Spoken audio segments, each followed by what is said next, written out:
Well, these are not images from a disaster zone. These are actual scenes from the Ukrainian capital taken overnight. The pictures show protesters running amok, angry over plans for laws they say are aimed at punishing them for holding rallies. The response has been fierce, a mix of Molotov cocktails, clubs and firebombs, all thrown at police trying to stave off a revolution. Alexei Yarashevsky is in Kiev for RT.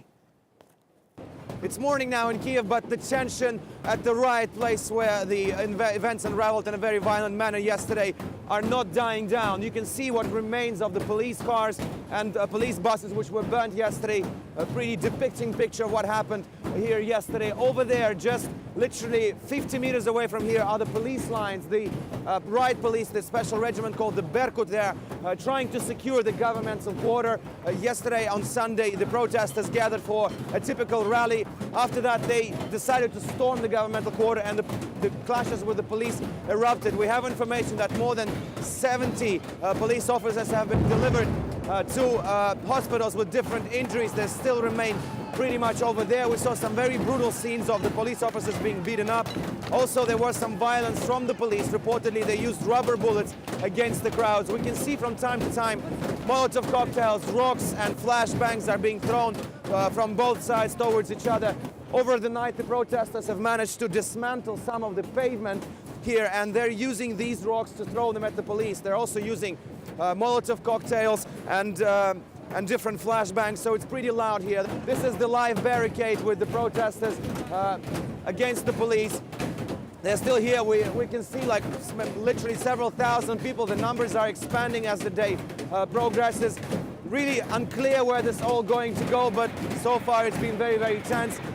The word on the ground is that the police may actually try to assault the barricade on the Independence Square, which has been there for almost 2 months now, and this may end in very violent scenario.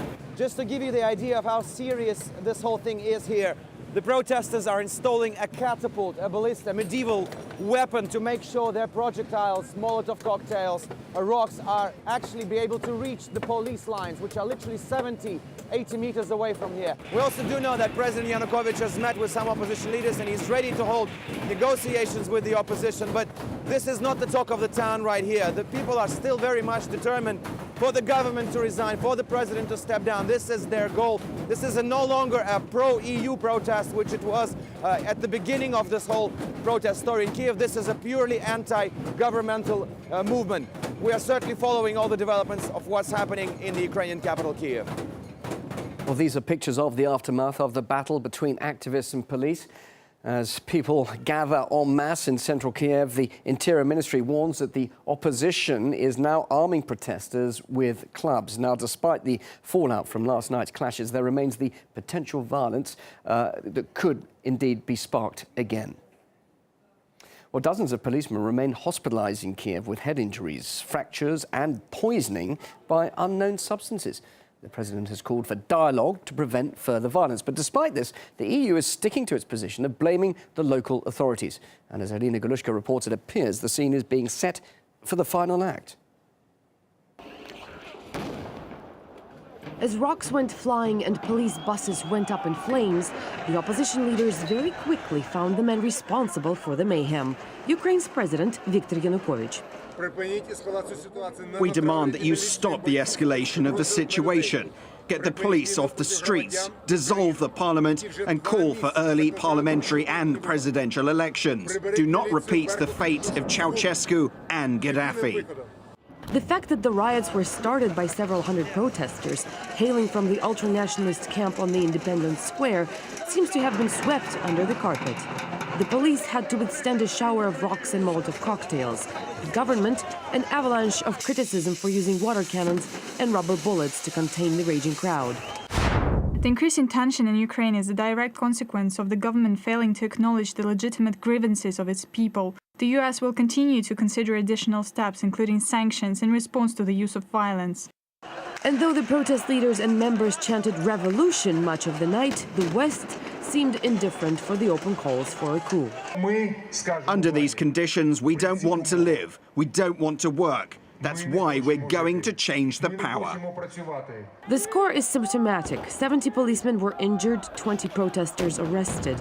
Cameras captured the scenes of the rioters' vicious attacks against the security forces. Yet, for the Western leaders and for the Ukrainian opposition, this seems to be the European way to solve Ukraine's internal political issues. We have European values, we have European principles, we have European rights that we must uphold in each and every European country. This type of pressure seems to be effective. Not even 24 hours after the riots started, President Yanukovych has already made concessions to the opposition, going as far as meeting with Klitschko. And backed by the rampaging mob in Independence Square, the Ukrainian opposition seems to be in a win-win situation, either by getting a change of leadership by force or simply forcing early elections. But with radical spirits now well and truly spilt in Kiev, the question is, would the opposition be capable of getting it back in the bottle? Irina Galushko, RT.